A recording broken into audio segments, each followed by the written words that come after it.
Olá, meus amigos, tudo bem? Estamos aqui no nosso último vídeo do semestre para tratarmos das dicas para a prova e também resolução de questões. No quesito dicas para a prova, gostaria que vocês refletissem de novo o que eu disse anteriormente, que a prova está muito dentro do conteúdo que foi dado dentro de sala de aula, tá bom? Então, quem trabalhou conosco dentro de sala de aula, está com os cadernos em dia aí, dá para fazer uma prova tranquila. Gostaria de alertar vocês novamente para algo muito importante, que é tratar os institutos de maneira genérica. O que eu quero dizer? Nós nos utilizamos, por exemplo, do cheque para tratar de endosso e de aval, ok? Então, nós podemos ver o aval, podemos ver o endosso, particularmente dentro do cheque. Contudo, se você se deparar na prova com relação ao endosso numa letra de câmbio, ou endosso no duplicata, ou aval numa letra de câmbio, você não precisa se preocupar. Por quê?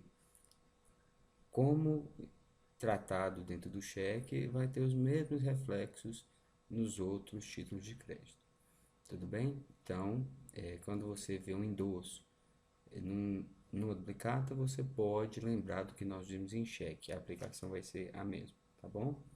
Eu gosto de trabalhar esses dois institutos no cheque porque a gente tem algumas situações que envolvem jurisprudência que fica interessante de tratar dentro do cheque.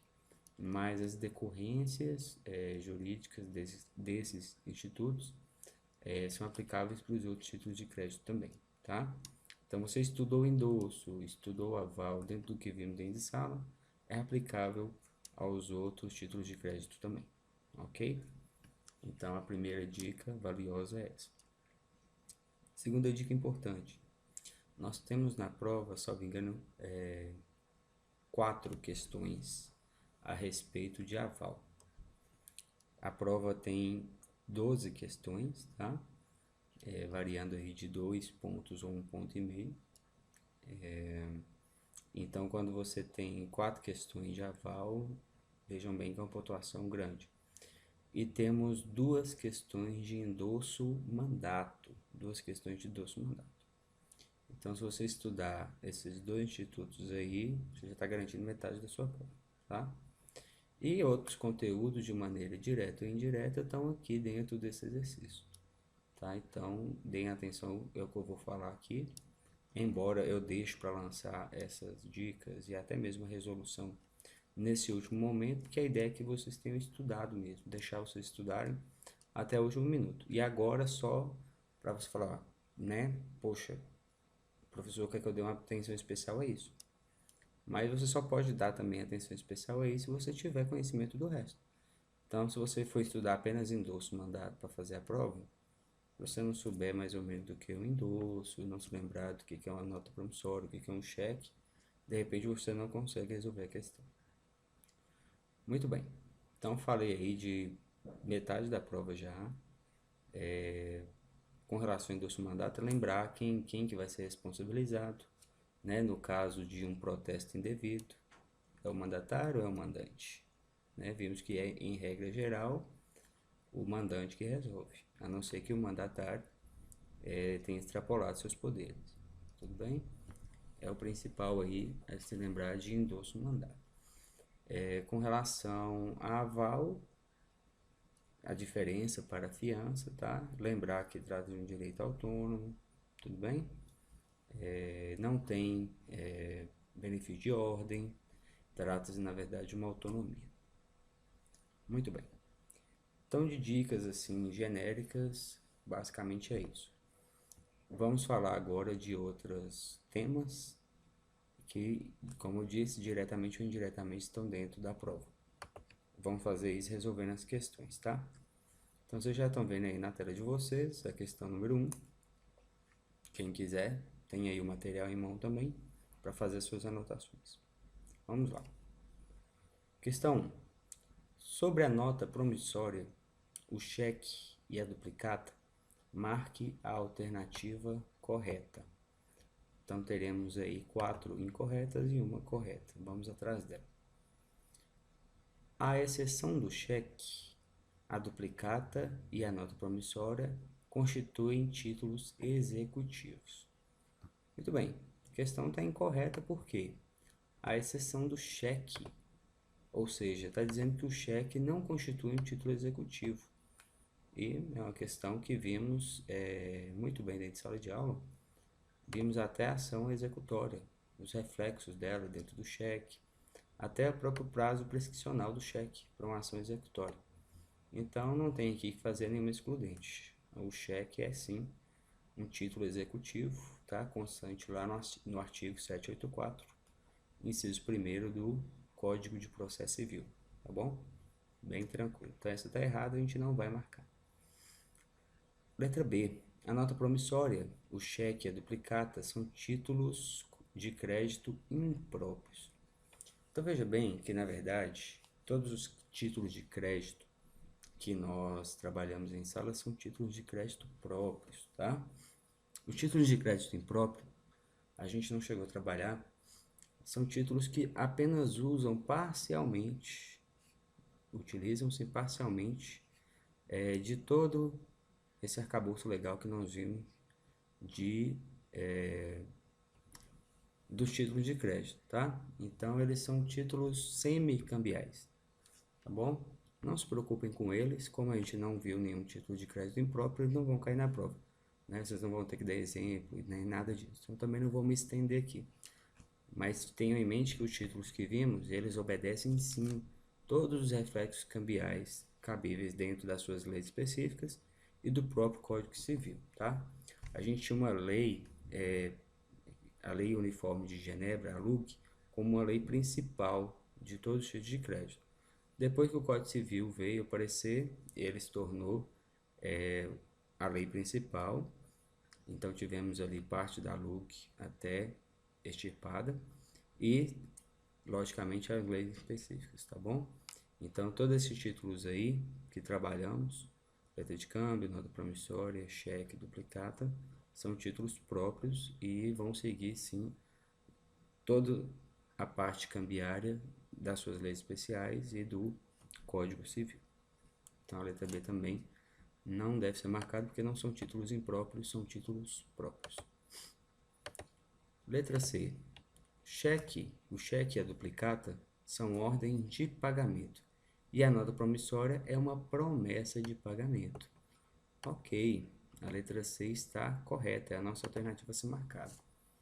Então veja bem que dentro de cheque temos uma ordem de pagamento. Ordem essa emitida pelo sacador do título, o correntista, para que o sacado venha pagar. No caso, uma instituição financeira, um banco, tá? Ou um banco. Então, é uma ordem de pagamento. A duplicata também é uma ordem de pagamento. Só que aqui, em vez de termos 3 partes, nós temos apenas 2. É o sacador, o vendedor de mercadorias ou prestador de serviço, emite uma ordem para que o sacado pague. Aí a duplicata vai voltar para o próprio sacado depois receber, tá? Então são 2 partes, mas também é uma ordem de pagamento. E temos ainda uma terceira ordem de pagamento dos títulos que vimos, que é a letra de câmbio, né? Que é um pouco diferente, também tem 3 partes, mas é diferente do cheque, que não tem instituição financeira envolvida. Agora, a nota promissória é uma promessa mesmo de pagamento, não é uma ordem de pagamento.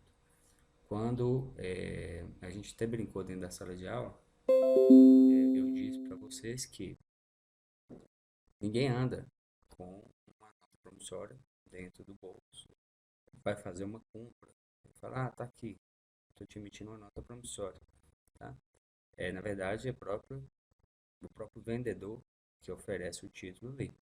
Mas o que está acontecendo ali, na verdade, é uma promessa de pagamento, tudo bem? Então, a letra C aí é a nossa letra C marcada. Tome cuidado com isso aqui na prova, tá? A nota promissória como sendo promessa de pagamento e não ordem de pagamento. A nota promissória, letra D, a nota promissória é um título causal.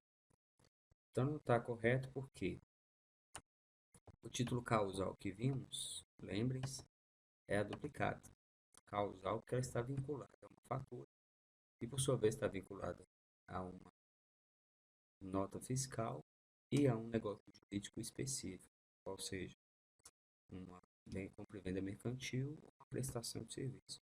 Então, de título que vimos aí como causal, apenas a duplicata, tá? Os três outros não temos aí essa vinculação. E letra E, admite-se o endosso parcial em cheque. Aí eu quero lembrá-los que endosso parcial não é coisa de título de crédito, tá? Ninguém vai ficar emitindo, é, dando, transferindo propriedade de parte de crédito para uma outra pessoa, esperando que o portador do título, né, o endossatário, venha receber toda a quantidade do título e depois repassar parte desse crédito para o endossante. Isso aí faz com que se perca toda a dinâmica cambiária dos títulos de crédito. Então, é absolutamente impossível essa questão de endosso parcial. Por outro lado, quando se fala em parcial ou não, aí a gente tem o aval, em que em qualquer título de crédito, repito, em qualquer título de crédito, é possível que tenhamos aval parcial. O avalista querendo se responsabilizar por apenas parte daquele valor no qual ele está se responsabilizando, tá bom? E o aceite, outra diferenciação aí, né? A gente tem na nota promissória e no cheque a ausência de qualquer questão relacionada a aceite, tá? Na duplicata, nós não temos aceite parcial, embora tenhamos a figura do aceite, tá? E na letra de campo também temos aceite, só que o aceite poderia sim ser parcial. Então tem essa diferença, tá bom? Muito bem. Vamos para a questão número 2. Pode ser suprimido do cheque. Pode ser suprimido do cheque. Vocês lembram lá que existe requisitos essenciais, desculpa, do cheque, e requisitos não essenciais do cheque, correto? Então, o que a gente vai ter aqui é que, se pode ser suprimido, logicamente tem que ser um requisito não essencial, tá? Então, que vocês deram uma olhada na lei lá, atentamente, a gente vai ter no artigo 2º, inciso 2, a possibilidade de supressão do lugar de emissão. E aí até destaquei com vocês que se não tivermos lá o local de emissão, vai ser considerado o título emitido dentro do domicílio do emitente, tá bom? No domicílio do emitente, do correntista. Então essa resposta é só para vocês lembrarem um pouco aí do cheque, até que essa questão não reflete muito aí para nossa prova não, mas é bom que se lembre que tem requisitos essenciais e requisitos não essenciais. Os requisitos essenciais, aqueles de parte, né, principalmente da instituição financeira, e os demais requisitos não essenciais, aqueles de preenchimento do título por parte do emitente, tá? E a junção desses dois requisitos faz com que o título se aperfeiçoe como um título de crédito mesmo, tudo bem? Então, o gabarito aí da questão 2 é a letra E. Bacana. Tem questão de endosso na nossa prova também, tá? Vamos ver a questão número 3, se trata de endosso também. Sobre o endosso, na letra de câmbio, pode-se afirmar. Então, aqui foi o que eu disse. Está falando de endosso, mas não é no cheque, é na letra de câmbio. É só você lembrar do que vimos de endosso no cheque. Não tem diferença, tá? Então, sobre endosso na letra de câmbio, pode-se afirmar. Item 1. É possível o endosso parcial da letra de câmbio, especificando a parcela. Então, como eu já disse, endosso parcial para título de crédito, vocês não admitem, tá bom? Não está correto. Item 2. Para a validade do endosso, é suficiente a simples assinatura do próprio punho do endossador ou do mandatário especial no verso da. Muito bem. Se tivéssemos falando aqui de aval, a mera assinatura no verso não seria possível, tá? Por quê? Porque seria justamente considerado o endosso. Então, a gente viu isso aí de maneira tranquila também, que para aperfeiçoar o endosso, dinâmica em título de crédito é o que a gente quer mesmo. A nossa contribuição em direito empresarial é essa, né? Dar dinâmica às atividades da empresa. Então, se temos aí o endossante, o endossador ou o mandatário, aí está falando aqui de endosso mandato, tá?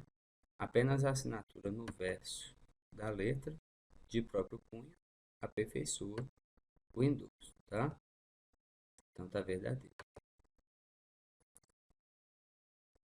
É possível o endosso e com ele se transmite a propriedade da letra de câmbio. Ok, também tá verdadeiro. Deixa eu ir até marcando aqui para ficar tranquilo. Aqui tá falso, né? Essa segunda aqui verdadeira.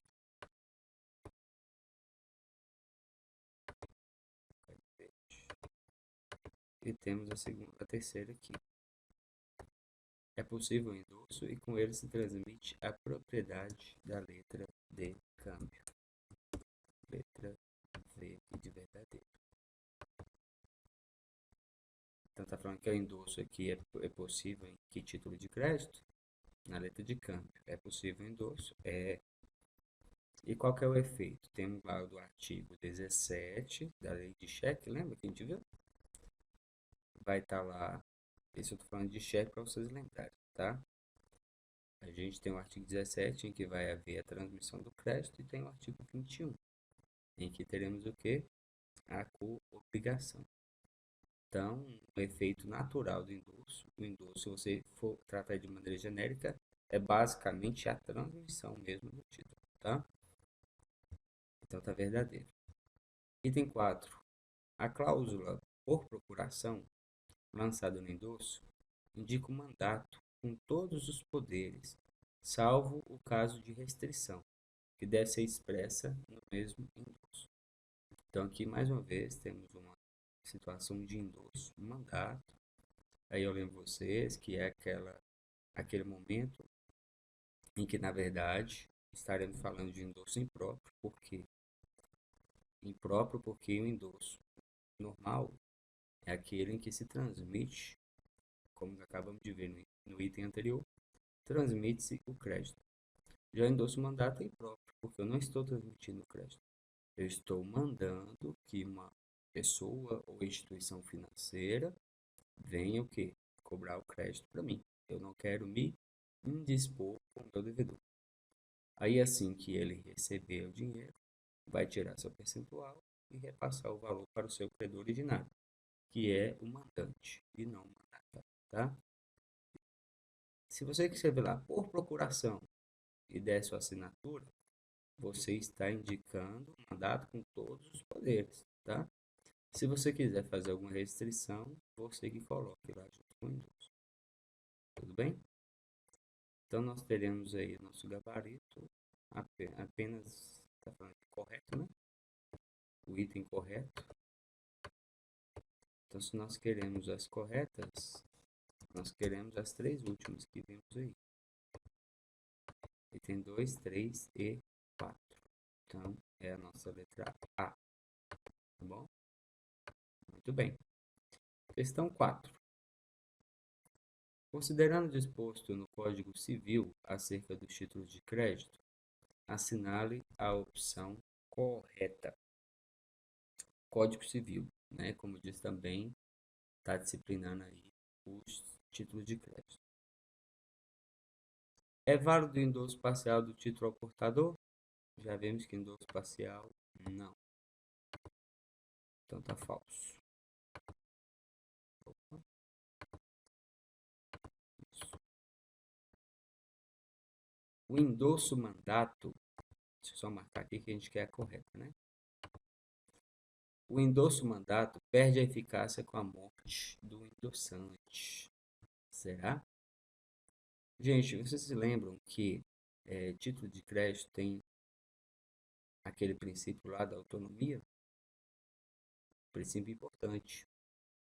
Via de regra, todas as obrigações criadas, endossante, endossatário, mandante, mandatário, avalista, avalizado, todos esses reflexos são autônomos. Todos os direitos criados são autônomos, tá? Então, se tem a morte, tá, de qualquer que seja o criador do direito, o avalista morreu, ou foi o avalizado que morreu, o endossante morreu, as obrigações são autônomas, tá? Então não vão perder a eficácia. Lembrem-se dos princípios, tá bom? Então, tá errada a letra B, a gente não vai marcar.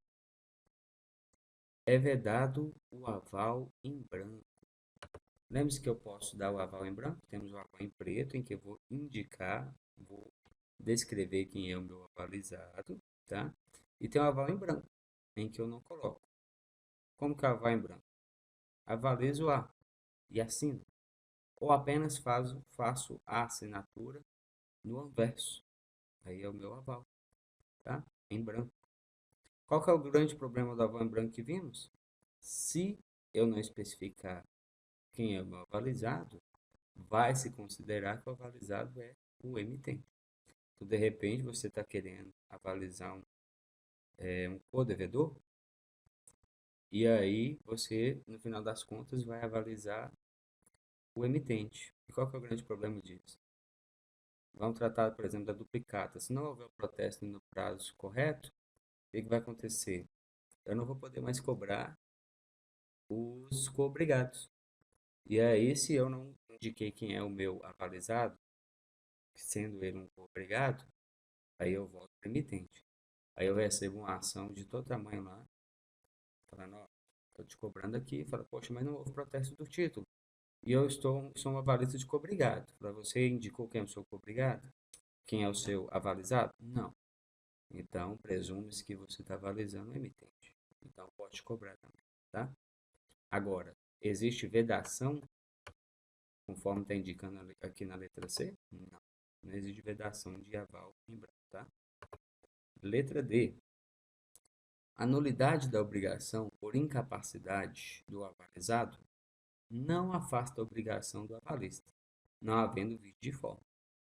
Então, é o que eu disse aqui anteriormente como dica, tá? Os direitos são autônomos.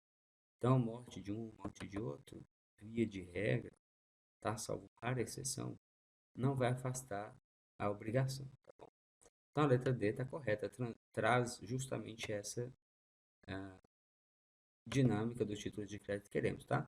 Sempre que vocês verem alguma questão em que há muito embaraço, em que torna as coisas não autônomas, desconfiem dela, tá? Então, aqui a nulidade, letra D, a nulidade da obrigação por incapacidade do avalizado não afasta a obrigação do avalista. Eu lembro até que quando a gente fez o quadrinho lá, quando eu fiz esse quadro na lousa, eu disse, tá? Que uma superveniente morte ou incapacidade do meu avalizado, não vai modificar a obrigação do avalista. Diferentemente da fiança, em que temos lá o acessório, uma obrigação acessória que segue sempre a principal, tá? Mas isso aí é direito civil, não é com a gente. A gente trabalha com direito empresarial. Letra E, considera-se exceção de crédito o endosso feito no anverso do título ao portador. Então, só porque eu fiz o endosso no anverso, e aí no caso, se é endosso, eu tenho que ter colocado uma indicação, né, de que aquele é endosso. Se for sua assinatura, vira aval. Vira aval não, é aval, é considerada, né? Agora, só porque eu assinei no inverso, fiz um endosso e o título é o portador, isso aí considera-se cessão de crédito? Cessão de crédito a gente lembra lá do endosso póstumo, efeito de cessão civil, tá? Então, a letra E também está totalmente equivocada. Eu posso fazer o endosso no anverso, mesmo que o título seja o portador. Muito bem, gabarito da 4, então letra D de dado. Questão 5. Sobre o aval em título de crédito, é correto afirmar que. Então, mais uma vez aí, estou tratando de aval, matéria importante para a nossa prova, tá? Então, sobre o aval em título de crédito, é correto afirmar que todo aval deve necessariamente ser parcial. Aí eu lembro a vocês que o aval, ele pode ser parcial, não tem problema. Endosso, não. Endosso não é parcial. Agora, aval pode ser parcial. Agora, ele não deve, não é necessário que seja parcial. Então, vamos marcar aqui. Estamos querendo a alternativa correta. Então, a letra A não pode ser marcada. Letra B. O pagamento de título com obrigação de pagar soma determinada pode ser garantido por aval. Então, se temos um título e a obrigação de pagar é determinada, que está aparecendo bastante aqui, como sendo um título de crédito, então isso aí pode ser garantido por aval. É característica de quê? De título de crédito. Ou seja, não é fiança, tá? Aqui a questão está querendo nos levar justamente para um contraste. É um título e uma quantia de pagar, uma obrigação de pagar a quantia determinada. Porque se não fosse determinado, a gente não poderia se utilizar de título de crédito e, por consequência, não seria aval. Poderia ser uma fiança ou qualquer outra coisa, mas aval não, tá? Então, se é título e é quantia de pagar determinada, ou seja, é um título executivo, então, muito bem. É a nossa alternativa aí a ser marcada. Pode ser garantido por aval, tranquilamente. Letra C. O aval só é válido se dado exclusivamente no anverso do próprio título. Não, a gente viu que a própria assinatura no anverso, ela garante o aval. Agora, se eu fizer no verso, repito, no verso, eu também posso fazer o aval no verso. Apenas tenho que colocar uma expressão identificadora, tá? Por aval, avalizo a, tá bem? Então, a letra C está errado, não pode ser não precisa ser exclusivamente no anverso. Letra D. A simples assinatura do avalista no anverso do título não é suficiente para validar do aval. Então, é muito suficiente, tá? Repito, os títulos de crédito gozam dessa dinâmica e autonomia, tá? Coisas mais fáceis. Letra E. Qualquer aval deve ser formalizado por instrumento próprio, apartado do título garantido. Só faltou falar aí que deveria ser registrado em cartório também, né? Então, como eu disse, dificultou muito, não tem cara de título de crédito, tá? Ele não deve ser formalizado por instrumento próprio em apartado, tudo bem? Esqueçam isso. Então, questão número 5, letra B de boa. Questão 6. No que tange a duplicata. Aí temos aí o material da nossa última aula, né? Duplicatas. Vamos ver aí. O comprador poderá deixar de aceitá-la por vícios. Então, lembra disso que eu falei lá? Existe alguma possibilidade? Quero que vocês fiquem bem atentos com isso aqui para a prova também, tá? A letra A da questão 6. Existe uma possibilidade legal em que não vai ser feito, em que o sacado poderá não aceitar uma duplicata? E vejam bem que parece que ele não aceitando a duplicata, ele está fazendo o quê? Ele comprou as mercadorias, ele pactuou a prestação de serviços, e aí ele não aceitou a duplicata. Fica parecendo, soa como se estivesse fazendo algo ilegal. Agora, existe a possibilidade de que mesmo que ele venha a ter o título entregue nas mãos dele, ele não aceitar fazendo isso de maneira legal? Então vamos ver o que é a alternativa A fala. O comprador poderá deixar de aceitá-la por vícios, defeitos e diferenças na qualidade ou na quantidade das mercadorias, exclusivamente. Exclusivamente. Então, não sei se vocês assistiram o vídeo lá com calma, mas aqui não está englobando todas as possibilidades exclusivas de não aceitação da duplicata. Aqui está correto se não tivesse, estaria correto se não tivesse exclusivamente, porque além de vícios, né, que a gente chama lá de avarias, defeitos e diferenças na qualidade ou na quantidade, a gente tem até o quê? Vou até acrescentar aqui para vocês. Não recebimento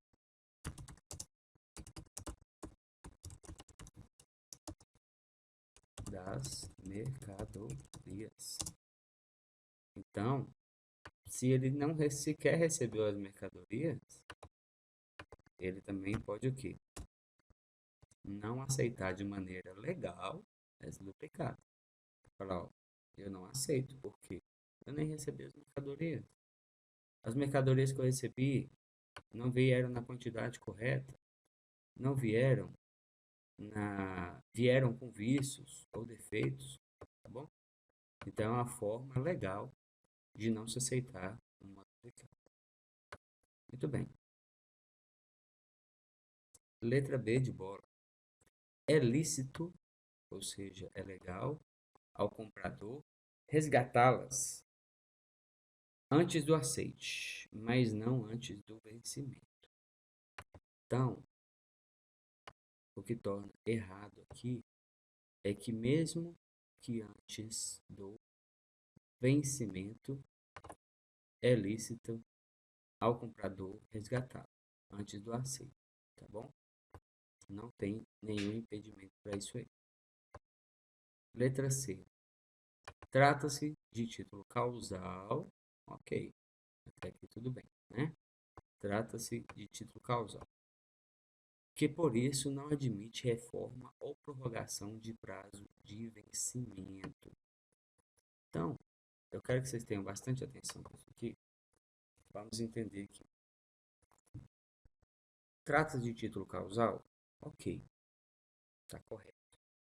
E aí, via de regra, a gente não vai ter modificação mesmo na duplicata. Por quê? Seria difícil, complicado, que eu alterasse a nota fiscal, do qual ela tem origem, né? Era uma duplicação da nota fiscal, depois da fatura e depois a existência da própria duplicata. Contudo, essa questão de não admissão está correta, não está incorreto. Não é que não se admite, é que é difícil. Agora vejam bem que tem um instituto chamado carta de correção, em que o vendedor, em que o sacador, ele pode alterar essa data de vencimento do título.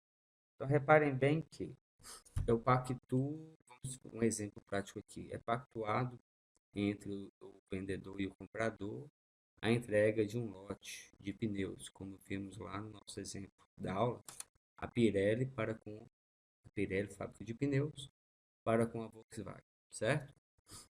E aí o prazo de pagamento pactuado foi dois boletos não, duas duplicatas, com 30 e 60 dias de vencimento, certo? E aí, de repente, por algum equívoco, e foi até emitida a nota fiscal, tá? Com a, a devido despacho desse lote de pneus, né? Como eu disse para vocês em aula, nenhuma mercadoria deve viajar, deve ser transportada sem sua nota fiscal. E aí, do nada, o que aconteceu? Estourou uma greve de caminhoneiros no país. E aí a Volkswagen está lá esperando produzir os carros, já está começando a engavetar os carros lá, porque os pneus não chegam e não conseguem despachar para os clientes os carros. E aí, toda aquela situação, envolvendo os caminhoneiros e tal, atrás de uma semana, duas. E a duplicata já chegou, né, à porta lá do seu, sacado. E aí ele fala, poxa vida, eu não estou recebendo, eu não recebi ainda. Só que em vez de não dar o aceite aqui, o que que a gente vai fazer? A gente vai modificar a data de vencimento, aí eu te faço o aceite e vou pagar. Normalmente é duplicado. Aí poderia, né, a instituição lá da Pirelli emitir uma carta de correção, modificando a data da nota. Essa carta de correção é para a nota, tá? E aí seria feita a reforma ou prorrogação do prazo de vencimento também.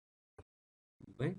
Então não é que não se admite, é algo um pouco raro de acontecer, mas pode acontecer, tá?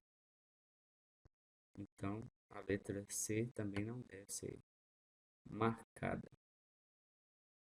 Então tá implícito aqui que queremos a correta, né?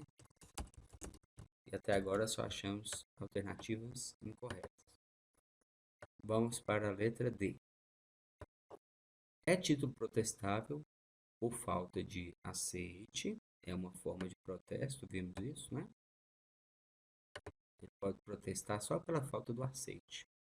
De devolução, também não devolveu, faz as indicações lá, né? De pagamento, que é o principal. Devolveu, aceitou, mas não pagou. Então não interessa também.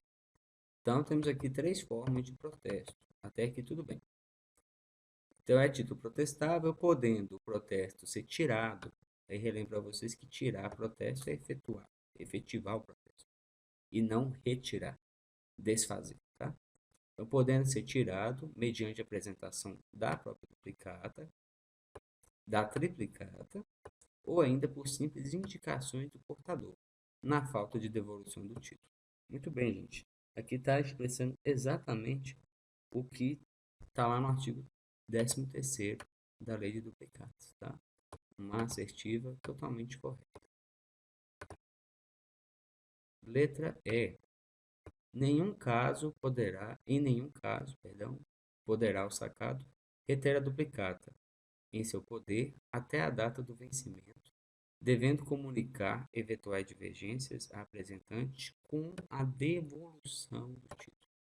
Eu estou falando aqui que ele pode até indicar, comunicar eventuais divergências, mas que ele tem que devolver o título. Então, eu quero lembrar para vocês que existe a possibilidade de que, com a autorização expressa da instituição, ele fique segurando a duplicata. Então, eu lembro que eu falei com vocês disso, falou, ó, podem chegar no acordo lá, tá havendo algumas divergências, e ele tem a intenção de dar o aceite, ele tem a intenção de resolver as pendências, ele quer devolver a duplicata, tá? Mas ainda existem o que? Eventuais divergências. E aí, antes de suprimir, a gente até volta aqui para a admissão da prorrogação até do próprio prazo de vencimento. Então, se a instituição financeira der o seu ok lá, ele pode sim reter a duplicata, tá bom? Então, não é que em nenhum caso ele pode reter a duplicata. Muito bem. Nossa questão 6 aí ficou a letra D, então. Questão 7. Considerando a aplicabilidade no direito cambiário dos princípios da cartularidade, literalidade e autonomia, bem como de outros decorrentes, deles decorrentes, assinale a opção correta. Então, vamos marcar as corretas com relação aos princípios. Para a prova, até que nem tanto você saber exatamente explicar os reflexos e explicar sobre os princípios, mas é muito importante que você se lembre quais são, tá? Então vamos lá. Letra A, queremos marcar a correta. O princípio da literalidade é relativizado pelo direito brasileiro. de sorte que o aval tanto pode ser prestado mediante a assinatura do avalista no próprio título, quanto em documento apartado. Então, nós vamos analisar aqui duas situações que tornam a assertiva incorreta. Não existe hoje, ainda não podemos dizer isso, tá? Uma relativização da literalidade. Ainda não podemos dizer isso. Primeiro temos lá a cartularidade, que tem que ter um título. É esse título que vai circular. Então é nele que deve estar inserindo todas as situações cambiárias de direito que eu vou analisar. Então não é algo ainda que a gente consegue ficar relativizando, não, tá? E quando diz aqui que o aval pode ser dado em documento apartado, tome cuidado. Porque se fala apartado, mas não fala anexo, aí fica errado. Por quê?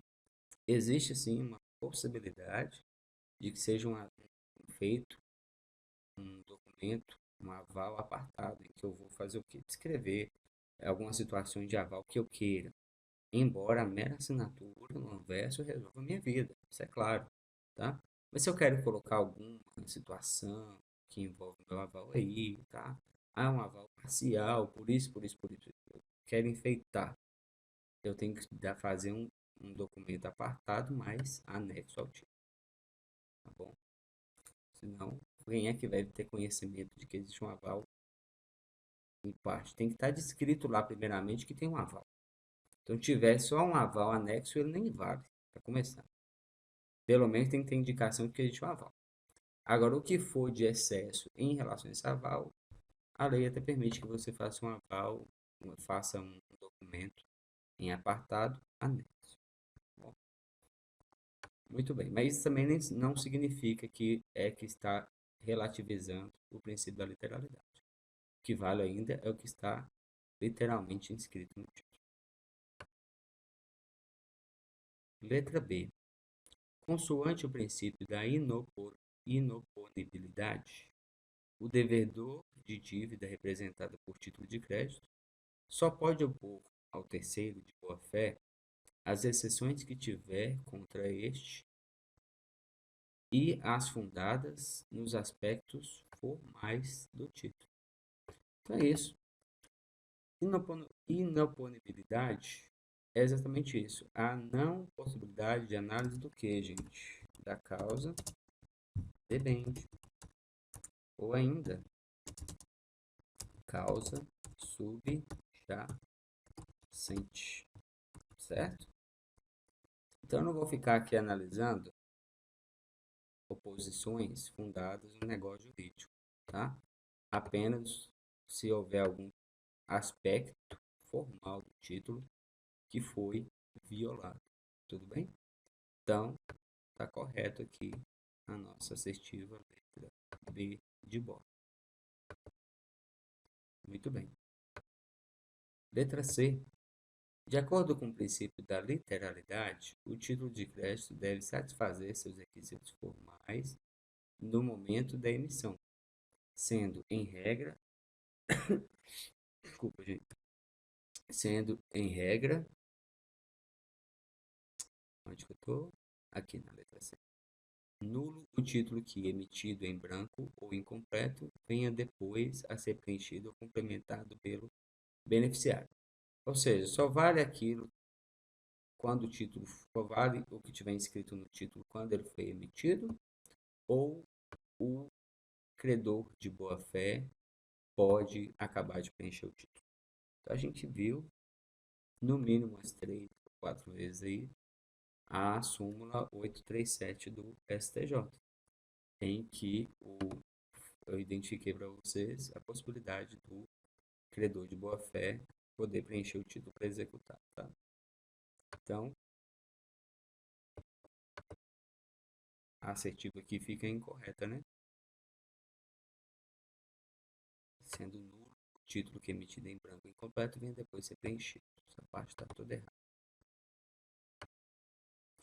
Letra D. De acordo com o princípio da abstração, o emitente do título cambial não pode opor ao beneficiário exceções fundadas no negócio jurídico subjacente, ainda que o título não tenha entrado em circulação. Então, primeiro aqui está falando, gente, da inoponibilidade, não é isso? E a gente ainda tem, na realidade, aqui, a presença do princípio da abstração. Existe esse princípio sim, tá? Isso aqui seria, na verdade, abstração é o reflexo da inoponibilidade, tudo bem? Só que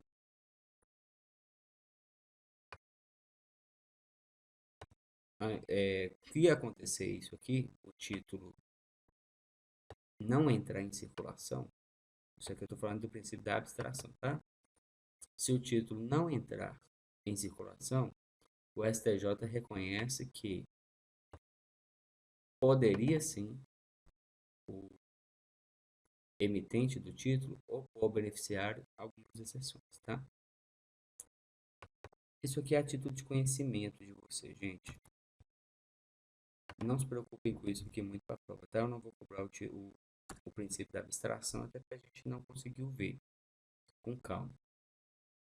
Mas a abstração, ela é um reflexo da inoponibilidade, tá? Em que, se o título não circular, o STJ ficou restrito aí.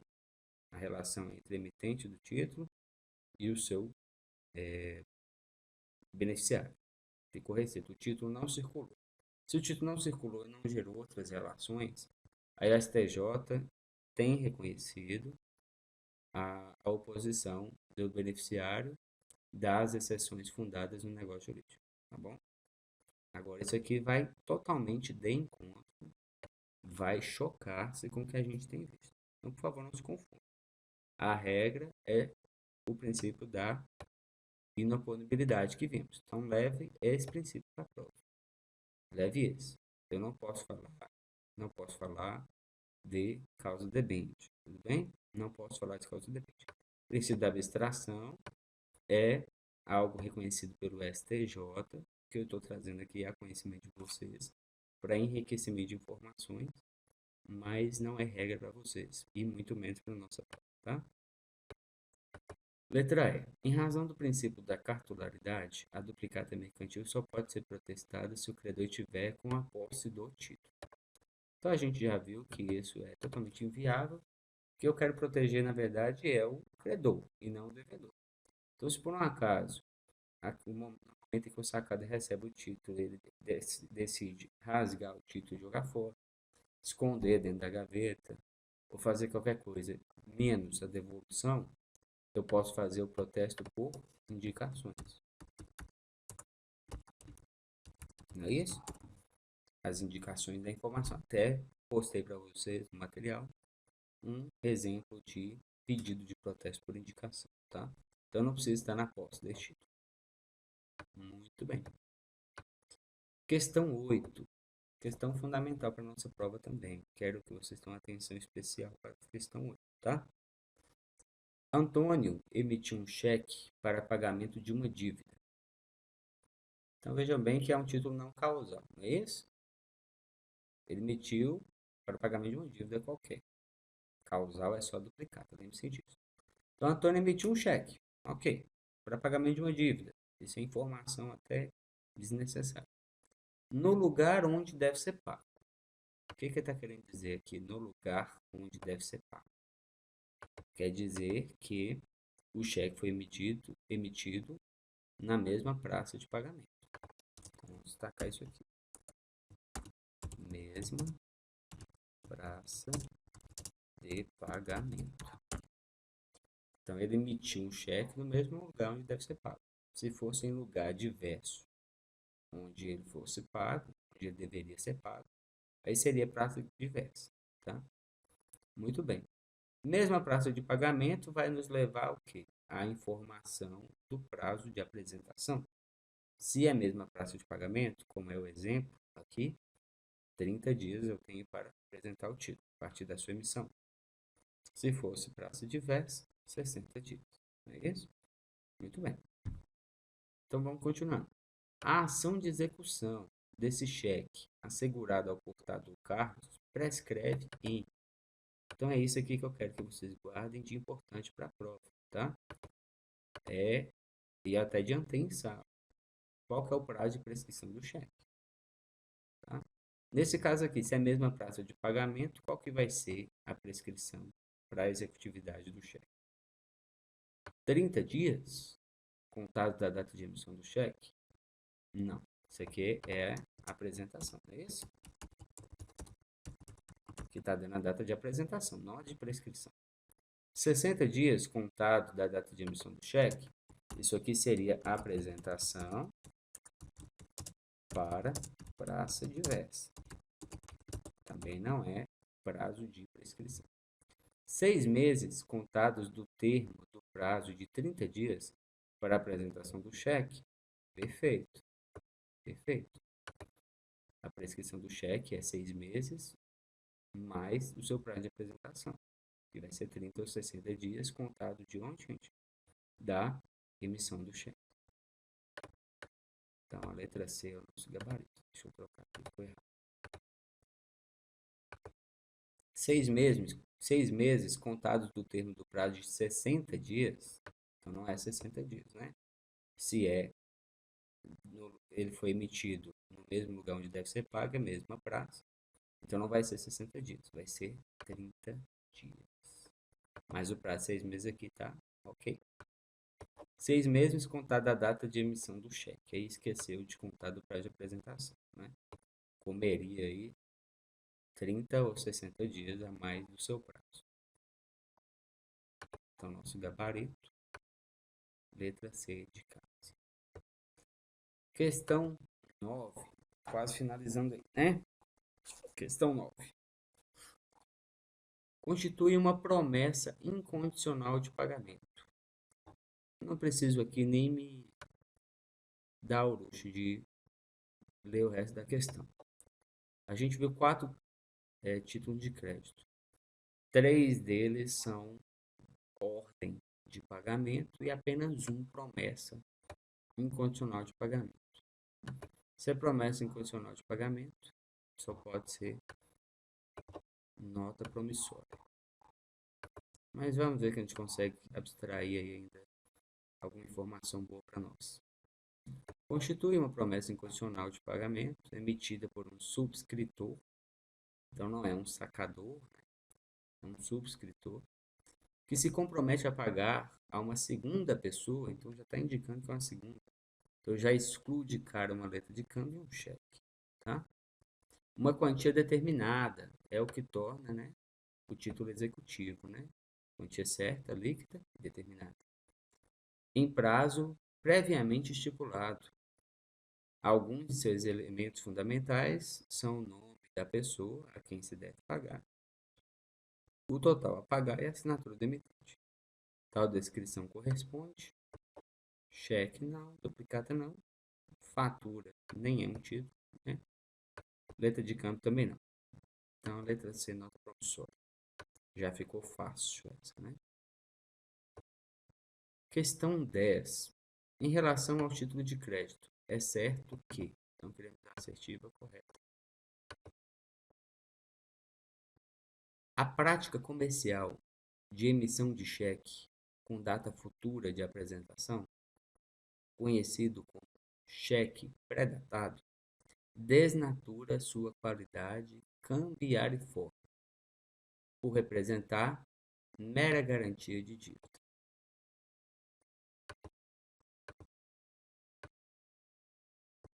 Bom, vejam bem, meus caros. Eu quero deixar aqui com relação ao cheque algumas coisas claras, que talvez ainda não estejam tão claras. Primeiro, não existe na lei,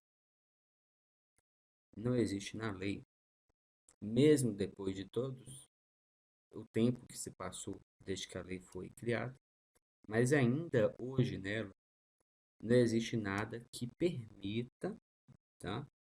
Não existe nada que permita que o cheque seja pactuado a prazo, ok? Não existe na lei.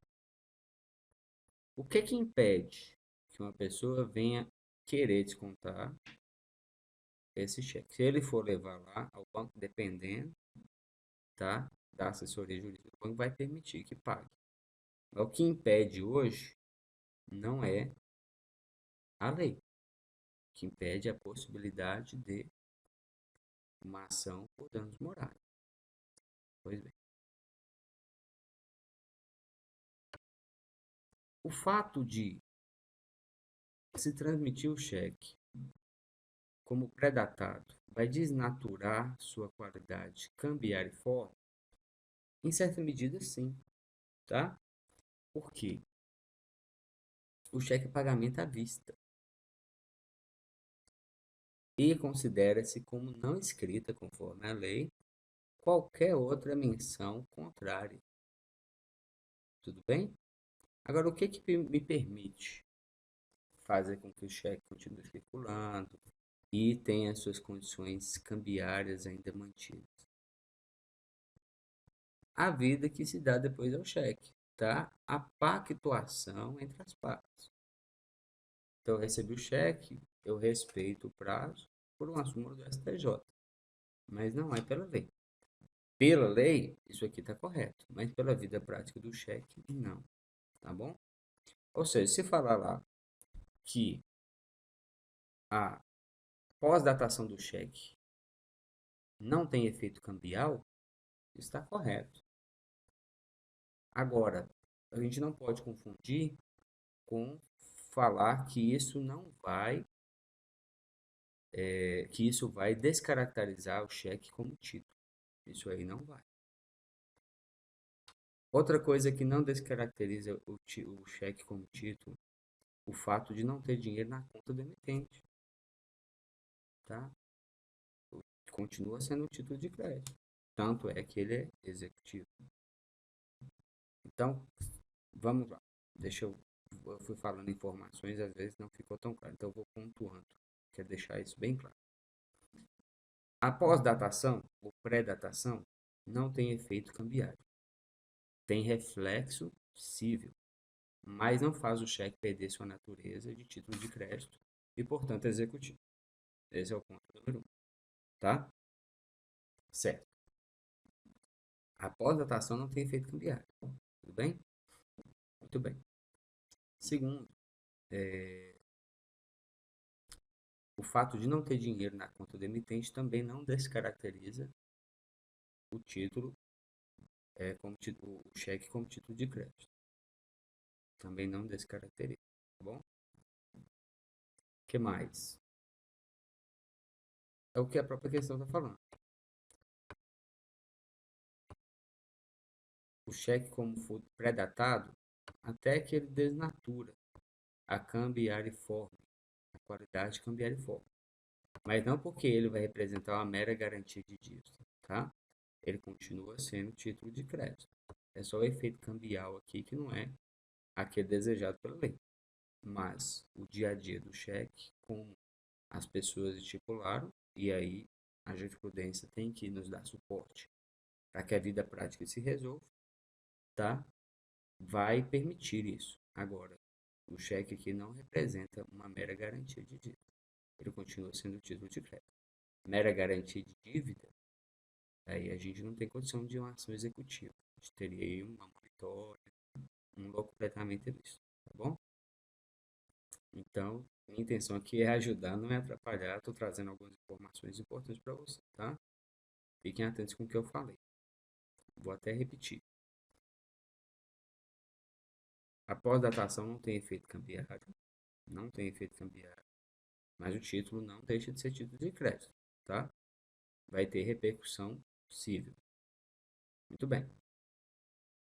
E o fato de não ter dinheiro na conta do emitente também não descaracteriza o título como crédito, com o título como título de crédito, tá bom?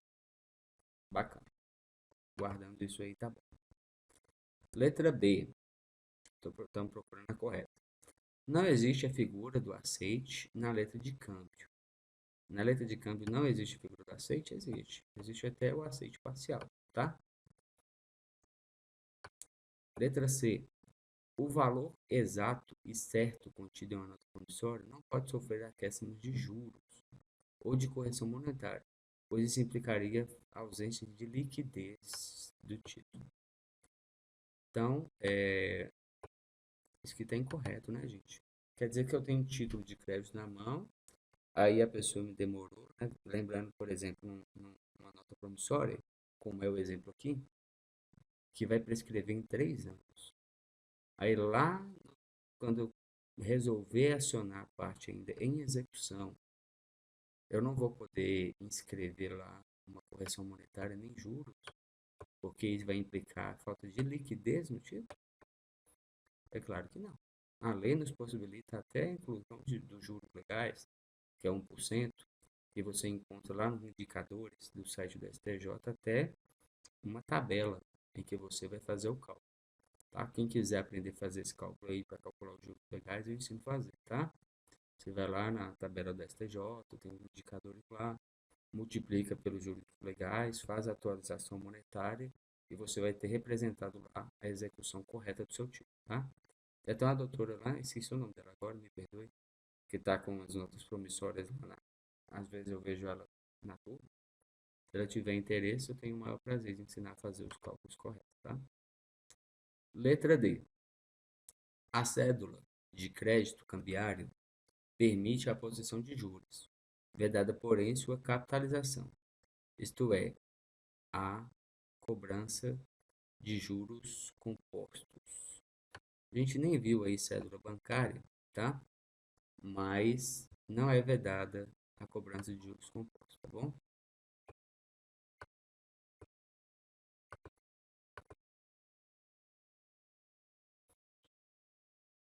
Mas podem até ignorar aqui a cédula de crédito bancário, tá? Porque não vai cair na prova.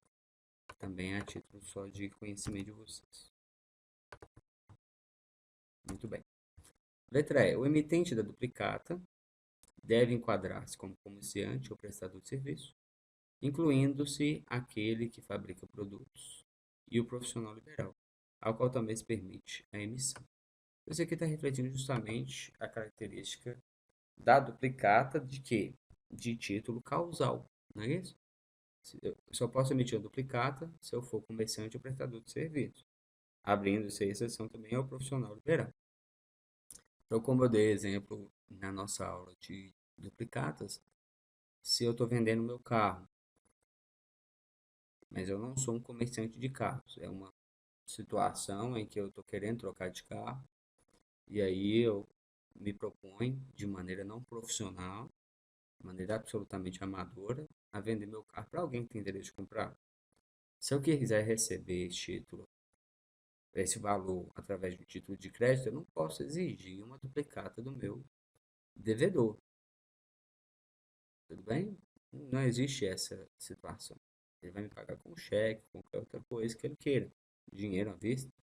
Para duplicata é justamente para uma causa vinculada à prestação de serviços ou alguma compra e venda mercantil. Aí temos a duplicata mercantil ou a duplicata de prestação de serviço. Muito bem, dou por concluído aí então o nosso vídeo, tá? No maior desejo de que tenha contribuído para esclarecimento aí de vocês, do nosso conteúdo, lembrar algumas coisas básicas. E o que eu pedi para ficar atento, fiquem atentos, tá bom? Tenho certeza que vai colaborar muito na prova de vocês. De resto, desejo super boa sorte na prova.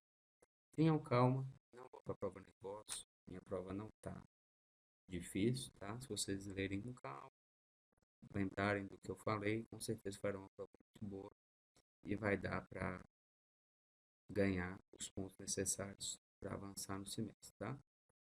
Só mais dois recadinhos. O primeiro, que até no máximo amanhã de manhã, aproveitando que vai ser feriado aqui em Montes Claros, eu vou deixar as notas disponíveis no portal.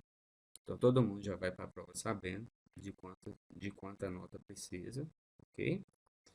E segundo, que a prova será nos 2 primeiros horários, tá? A gente vai fazer essa prova dos 2 primeiros horários, até para a gente já corrigir a prova nos 2 últimos, tá? E fazer um fechamento bacana do semestre. Então é isso, meus queridos. Foi um prazer. Fiquem com Deus. Até mais.